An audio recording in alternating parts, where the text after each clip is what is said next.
చాలామందికి హెల్ప్ చేశాను. చాలామందికి సినిమాలు ఇప్పించాను. చాలామందికి స్టేజ్ షోస్ ఇప్పించాను. చాలామందిని నా కార్‌లో కూర్చోబెట్టుకొని తీసుకెళ్ళి ప్రోగ్రామ్‌లలో ఎలా చేయాలి ప్రోగ్రామ్స్, జోక్స్ నేర్పించేసి, ఇప్పుడు జబర్దస్త్ అవి ఇవి ఇట్లాంటి ప్రోగ్రామ్‌లు వచ్చినాయి. శ్రీదేవి డ్రామా కంపెనీ ఇట్లాంటివి ఇప్పుడు వచ్చినాయి. అది నేను అంతకుముందే ఎప్పుడో చేసేసాను. సో, ఇద్దరు ముగ్గురు మనుషులను పట్టుకొని పోయేటోని, కామెడియన్స్‌ని పట్టుకొని పోయేటోని, ఆర్టిస్టులను పట్టుకొని పోయేటోని, స్టేజ్‌ల మీద జుగల్బందీలాగా ప్రోగ్రామ్‌లు చేసేటోని, జోక్స్ చేసేటోని. అట్లా చాలా చేశా. చాలామందిని తీసుకెళ్ళా, చాలా హెల్ప్ చేశా. చాలామంది నీ వల్ల మేము ఇల్లు కట్టుకున్నామని, నీ వల్ల నేను ఇంటి లోన్ తీర్చుకున్నానని, నీ వల్ల నేను కారు కొనుక్కున్నానని, నీ వల్ల నేను ఫ్లాట్ కొనుక్కున్నానని, ఇలా ఎంతోమంది సింగర్సు, ఆర్టిస్టులు చెప్పడం జరిగింది. యాంకర్లు చెప్పడం జరిగింది. ఓన్లీ సంతోషం, దేవుడి దయ వల్ల. అప్పుడున్న ఊపులో పైగా అప్పుడు నేను ఇవ్వడం కూడా ఎలా ఇచ్చేవాడిని అంటే, ఒక ఆర్టిస్ట్కి 25,000 ఇస్తారు ప్రోగ్రామ్కి, స్టేజ్ షోకి తీసుకెళ్తే అంటే నేను 30,000 ఇచ్చేవాడిని. ఒక సింగర్కి 15,000 ఇస్తారంటే 16,000 18,000 ఇచ్చేవాడిని. సో ఎందుకు బాగా డబ్బులు ఉన్నాయని కాదు, ఏంటంటే మనం మళ్ళీ పిలిచినప్పుడు వాళ్ళు మనకు ఇంపార్టెన్స్ ఇచ్చి చాలా బాగా, వాళ్ళు కూడా హ్యాపీగా చేశారు, ప్రోగ్రామ్ బాగా సక్సెస్ చేశారు, నా పేరు నిలబడింది, 2,000 ఎక్కువ ఇస్తే తప్పే ఉంది అనే టైప్లో వెళ్ళిపోయేవాడిని. అప్పుడు నేను మళ్ళీ బ్యాచులర్ని, నాకేమి డబ్బుతో పని లేదు. కానీ ఇట్లా ఉంటుంది సమాజం, డబ్బులు చాలా అవసరము, ల్యాండ్స్ కొనుక్కోవాలి, తర్వాత పెళ్ళి అయ్యేటప్పుడు పెళ్లి కూతురు వాళ్ళ నాన్న మీకేముంది అని అడుగుతాడు, ఇవన్నీ మనకు తెలియదు కదా. సో అసలు ఏమీ లేని స్థాయి టక్కన అట్లా వచ్చేసరికి, టక్కన అంటే టక్కనేం రాలేదులేండి, కానీ కష్టపడుతూనే వచ్చాను. కానీ ఈ ఆస్తులు పాస్తులు అనేవి ఉండాలి, ల్యాండ్లు కొని పెట్టుకుంటే మళ్ళీ తర్వాత అది మనకు అన్నం పెడుతుంది, తర్వాత మన పిల్లలకి అక్కడికి వస్తుంది అనేది ఆలోచన లేదు. ఇలాగే ఉంటుంది ఎప్పుడు జీవితం అన్న ఆలోచనలో ఉన్నాను. Siva Reddy okay, number 1 mimicry artist, చలో సినిమాలు చలో అంటే నేను నాకు ఊపిరి, నా కాళ్ళు చేతులు ఆడినంత కాలం నేను సినిమాలో యాక్ట్ చేసుకుంటూ ఉంటాను, ఇలాగే ప్రోగ్రామ్ చేసుకుంటూ ఉంటాను అని అనుకున్నా. ఆలోచనలో ఉండేది మైండ్ సెట్. అప్పుడు కాదురా అయ్యా, ఒక టైం వరకే నీకు ఒక పొజిషన్ వస్తుంది, అప్పుడే జాగ్రత్త పడాలి, అప్పుడే ఇల్లు దీపం ఉన్నప్పుడే ఇల్లు చక్కగా పెట్టుకోవాలి అనేది అంత ఆలోచన లేకుండే. సో అట్లా కొంచెం నేను పెద్దగా డబ్బుకు ప్రాముఖ్యత ఇవ్వలే. సో కష్టపడ్డాను, మరి అలాంటప్పుడు నువ్వు డబ్బుకు ప్రాముఖ్యత ఇవ్వకపోవడం ఏంది, అంత కష్టాల నుంచి వచ్చావు కదా, రూపాయికి 2 రూపాయలకు కూడా ఏడ్చావు కదా, అన్నానికి ఏడ్చావు కదా అని అనుకోవచ్చు. కానీ కష్టపడ్డాను, డబ్బు వాల్యూ తెలుసు. కానీ నాకు ఎట్లా అంటే అవతల వాళ్ళ బాధలు నా కష్టానికంటే ఎక్కువ మొగ్గు చూపించేవాడిని అనమాట. అందుకని నా దగ్గర ఏమున్నా ఇచ్చేసేవాడిని, దీని విలువ తెలియక కాదు, అంతే. సో అట్లా చేసేసాను. బట్ అన్న, ఇప్పుడు నువ్వు నార్మల్గా వేరే డైరెక్టర్ల దగ్గరికి కానీ సినిమా అవకాశాల కోసం వెళ్తావా, అడుగుతావా?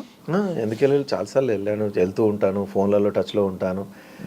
కొంతమంది నెక్స్ట్ ఇయర్ నెక్స్ట్ సినిమా అంటూ ఉంటారు. కొంతమంది రెస్పాండ్ అవ్వరు, మళ్ళీ వాళ్ళ సినిమా ఫెయిల్ అయిన తర్వాత వెంటనే రెస్పాండ్ అవుతూ ఉంటారు. వాళ్ళు సినిమా షూటింగ్ చేస్తున్నంత రోజులు రెస్పాండ్ అవ్వరు. మళ్ళీ వాళ్ళ సినిమా సూపర్ డూపర్ సక్సెస్ అయిపోయిన తర్వాత ఎక్కడనో మళ్ళీ ఏదైనా ఫంక్షన్లో కలిసినప్పుడు అరే కలవాల్సింది ముందుగా, మన దానిలో మంచి క్యారెక్టర్ ఉండే అని అంటూ ఉంటారు. ఇట్లా రకరకాలు నడుస్తుంటాయి భయ్యా. కానీ అడుగుతారు మీరైతే, మీ ద్వారా నేను ఎప్పుడు అడుగుతూనే ఉంటాను. టీవీ షోస్ అంటే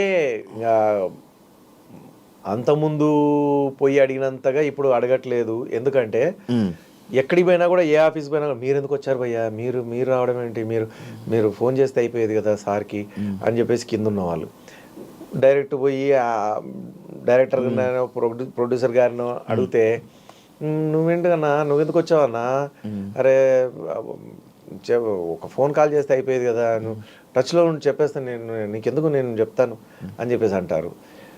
పోతే ఒక బాధ, పోకపోతే ఒక బాధ. ఇంకా ఇది ఎంత సతమతంగా ఉంది భయ్య, ఏం చేయాలో అర్థం కాక, సరే చూద్దాం, మనం పడే కష్టం మనం పడుకుంటూ పోదాం.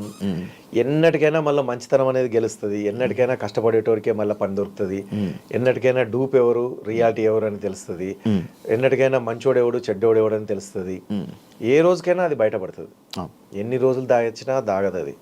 మంచితనము బయటపడాల్సిందే, చెడ్డతనం బయటపడాల్సిందే. అన్న, మీ లైఫ్ని సెట్ చేసి, కాకపోతే నాకు శక్తి సామర్థ్యం ఉన్నప్పుడే తొందరగా నా మంచితనం బయటపడి నా టాలెంట్ కానీ నా గుణగణాలు కానీ తెలుసుకొని డైరెక్టర్లు కానీ ప్రొడ్యూసర్లు కానీ అవకాశం ఇస్తే బాగుంటుంది. ఇది మొత్తం ఇక ముసలోడిని అయిపోయి మంచం మీద పడ్డ తర్వాత వస్తే అప్పుడు ప్రయోజనం ఉండదు కదా. అప్పుడు ఒక ఆర్టిస్ట్ని కోల్పోయినట్టే ఇండస్ట్రీ. ఇప్పటికే చాలా మంది మంచి ఆర్టిస్టులను కోల్పోయింది. బ్యాక్ పిచ్చింగ్ జరుగుతుంది అన్న మీ దాంట్లో వెనకతల నుంచి మాటలు వెనకతల నుంచి తొక్కడాలు అలాంటివి ఉన్నాయా? ప్రతి దాంట్లో ఉంటుంది. నీ దాంట్లో లేవా? శివారెడ్డి గారు వస్తున్నారు ఇంటర్వ్యూ చేయాలంటే అమ్మ నేను చేస్తా, ఆయన ఎందుకు నేను చేస్తా అని చెప్పేసి ఇట్లా చాలా మంది ఉంటారు. అట్లాగే ఇంకొకరికి ప్రమోషన్ ఇస్తున్నామంటే ఆయనకి ఎందుకు, ఈయన ఉన్నాడు కదా, ఈయన బాగానే ఉన్నాడు కదా, ఈయనకి ఇవ్వచ్చు కదా ప్రమోషన్ అని ఉన్న వాళ్ళు ఉంటారు.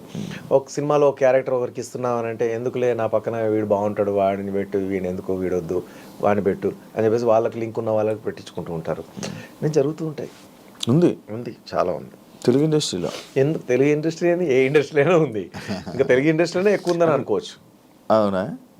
నీకు అనుభవం ఏమైనా ఉందా? ఒకటి ఏమైనా? చాలా ఉన్నాయి. ఒక్కటే ఉంది, చాలా ఉండబట్టే కదా నేను ఇంకా ఇక్కడే ఉన్నాను. లేదంటే మంచి పొజిషన్లో ఉండేది.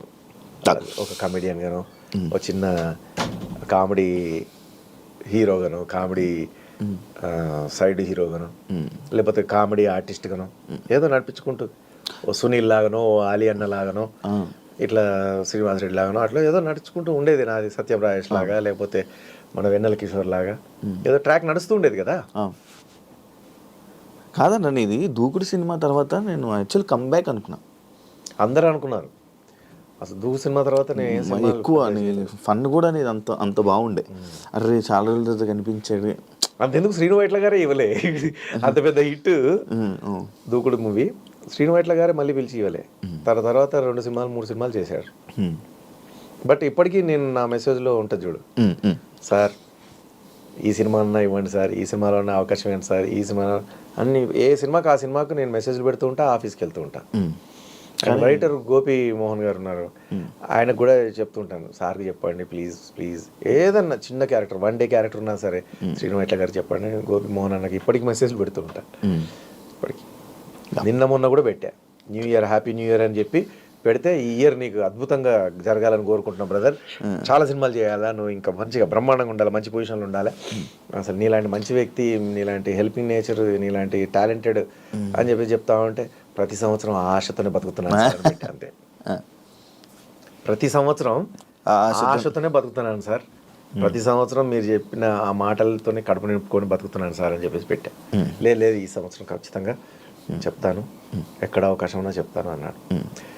మేబీ వాళ్ళ ప్రయత్నాలు కూడా వాళ్ళు చేస్తూ ఉండొచ్చు, మన రాత బాగాలేనప్పుడు మనం ఏం చేస్తాం అన్న. యాక్చువల్లీ శివారెడ్డి అన్న అంటే లైఫ్ సెట్ చేసింది మిమిక్రీ కాదని అనలేదు, కానీ అదే మిమిక్రీ వల్ల యాక్టింగ్ అవకాశాలు తగ్గడం జరిగింది అని అంటే యాక్సెప్ట్ చేస్తావా అన్న? మేబీ అట్లా కూడా ఉంటాయి, కానీ ఇప్పుడు ప్రభుదేవ్ గారు డ్యాన్స్ మాస్టర్ అట్లా అని చెప్పేసి హీరోగా రానివ్వలేదా? ఆర్పి పట్నాయక్ గారు ఉన్నారు, ఆయనను హీరోగా రానిచ్చారు. మనం మ్యూజిక్ డైరెక్టర్ అని చెప్పేసి మ్యూజిక్ డైరెక్టర్ పక్క పెట్టలే కదా. ఆ లెక్కను తీసుకుంటే బ్రహ్మానందం గారు కూడా మిమిక్రీ ఆర్టిస్టే. సో ఆయన బ్రహ్మాండంగా వచ్చారు. జూనియర్ వేణుమాధవ్ భయ్య కూడా మిమిక్రీ ఆర్టిస్ట్, ఆయన అద్భుతంగా చాలా సినిమాలు చేశారు. కాకపోతే మీరు అన్నట్టుగా వీళ్ళకంటే మిమిక్రీ ఆర్టిస్ట్గా నన్ను అంటే యాక్టింగ్ స్కేల్ని ఎక్కువ డామినేట్ చేసేసింది. సినిమాల్లో నాకు వచ్చిన పేరు కంటే మిమిక్రీ ఆర్టిస్ట్కి వచ్చిన పేరు చాలా పెద్ద ఎక్కువ. సో అందుకని చాలా మందికి ఏంటంటే మిమిక్రీ అన్నప్పుడు మాత్రమే నేను గుర్తొస్తున్నాను, యాక్టింగ్ అన్నప్పుడు వీళ్ళలో యాక్టింగ్ స్కిల్స్ ఉన్నాయి అన్నది గుర్తు రావట్లేదు. ఇక్కడ మిమిక్రీ ఆర్టిస్ట్ అనేది డామినేట్ చేస్తుంది యాక్టింగ్ని, యాక్టింగ్ స్కిల్స్ని డామినేట్ చేస్తున్నట్టు. సో నీకు ఒక అవకాశం ఉంది అంటే ఏం చేస్తున్నావు అంటే ఆ క్యారెక్టర్కి ఎవరు పలానా కామెడియన్ పిలుద్దాం అన్న ఆలోచన పోతుంది. నీకు ఒక మిమిక్రీ ప్రోగ్రామ్ అవసరం ఉంది అనేసరికి ఆ పలానా శివారెడ్డి పిలుద్దాం అని ఉంటుంది. సో అట్లా మిమిక్రీ అనేసరికి నేను గుర్తొస్తున్నాను కావచ్చు, యాక్టింగ్ అనేసరికి నేను గుర్తు రాకుండా వేరే ఆర్టిస్టులు గుర్తొస్తారు కావచ్చు అని అనిపిస్తుంది. సో అట్లా జరిగి ఉండొచ్చు, అట్లా కూడా అయ్యి ఉంటుంది, మేబీ అయ్యి ఉండొచ్చు. ఒకప్పుడు హీరోలు పెద్ద పెద్ద యాక్టర్లు వేసుకునే డ్రెస్సులు అంటే వాళ్ళు చేసే మెయింటెనెన్స్ దానికి డబల్ శివారెడ్డి అన్న మెయింటైన్ చేసేవాడు. ఆ మెయింటెనెన్స్ చూసి పక్కా హీరోలు కానీ యాక్టర్లు కానీ ఆశ్చర్యపోయేవాళ్ళు. అది ఎలా సాధ్యమైంది, అది ఏమైపోయింది? యాక్చువల్లీ ఓపెన్గా చెప్తున్నా, ఒక కమిడియన్, నాకు బాగా ఇష్టమైన కమిడియన్, నేను అంత సూపర్ డూపర్ డ్రెస్ వేసుకొని లొకేషన్లోకి వచ్చినప్పుడు వద్దురా బాగోదురా అన్న, మనం మంచిగా నీట్గా తయారై మంచిగా పద్ధతిగా మంచిగా వస్తే, మంచిగా నచ్చిన డ్రెస్ వేసుకొని వస్తే తప్పే ఉందన్న. లేదురా, ఓ రోజు కారు కొనుక్కొని కారు లొకేషన్కి తీసుకెళ్ళాను, అప్పుడు కూడా వద్దురా అని చెప్పేసారు అన్నాడు. సో అట్లా మేబీ ఇప్పుడు చాలామంది అంటారు శివారెడ్డికి ఏం మంచి పెద్ద ఇల్లు ఉంది అని చెప్పేసి. ఎవరికి లేదు చెప్పండి? ఏ కమిడియన్కి లేదు ఇల్లు చెప్పండి? అవును, అందరికీ 2 ఫ్లాట్లు 3 ఫ్లాట్లు ఉన్నాయి, అందరికీ ఇల్లులు ఉన్నాయి, అందరికి సొంత ఇల్లులు ఉన్నాయి. ఓకే, నా దగ్గర ఫ్లాట్ కొనుక్కున్న సుడిగాలి సుధీర్కి కూడా ఈరోజు 2 3 ఇల్లులు ఉన్నాయి. నాకు తెలిసి తెలియకుండా ఇంకెన్ని ఉన్నాయో నాకు తెలియదు, మరి చెప్తున్నా. సో దేవుడి దయ వల్ల తను పాపం ఫస్ట్ ఫ్లాట్ నా దగ్గరనే కొన్నాడు. చాలా తక్కువకి ఇచ్చా, సుడిగాలి సుధీర్ చాలా తక్కువకి ఇచ్చా. అడిగాడు అన్న నిన్ను ఈరోజు. ఓకే. సో అందులో నేను ఇంటీరియర్ చేయించింది ఎట్లా అంటే, నా అవార్డ్స్ పెట్టుకోవడం కోసం అని ఎస్ సింబల్తో వచ్చేటట్టుగా ఇంటీరియర్ డిజైన్ చేశాను అనమాట. క్రాకరీ హాల్లోకి రాగానే. సో అది శివ అన్నట్టుగా ఎస్ అని పెట్టుకున్నాను, నా నా నా పేరుతో వస్తుంది కదా అని. అది సుడిగాలి సుధీర్ ఎస్ ఎస్ నీకు కూడా. సో అప్పుడు ఆ ఫ్లాట్ తనకి అమ్మాను. ఇప్పుడు ఆయనకి ఒక పెద్ద ఇండిపెండెంట్ హౌస్ ఉంది. సో అట్లా ఏ కమిడియన్స్కు లేదు, అందరికీ ఉన్నాయి. బట్ నా ఇల్లునే మెన్షన్ చేస్తారు. ఆయనకేంది ఇల్లు ఉంది సూపర్, అది ఇది మస్తు ఖతర్నాక్ ఇల్లు ఉంది. ఖతర్నాక్ ఇల్లు మామూలు ఇల్లు కాదు, అందరికీ ఇల్లు ఉంది. ఎన్ని తినకుండా, ఎంత కడుపు కట్టుకొని, ఎంత ఏమీ కొనుక్కోకుండా, ఎందుకంటే దెబ్బలు తగిలినాగా. తగిలిన తర్వాత ఇంకా మళ్ళీ స్టార్టింగ్లో ఎట్లయితే అన్నానికి కష్టపడ్డానో అట్లా కడుపు కట్టుకొని రూపాయి కూడబెట్టేసి ఆ ఇల్లు కొనుక్కున్నాను.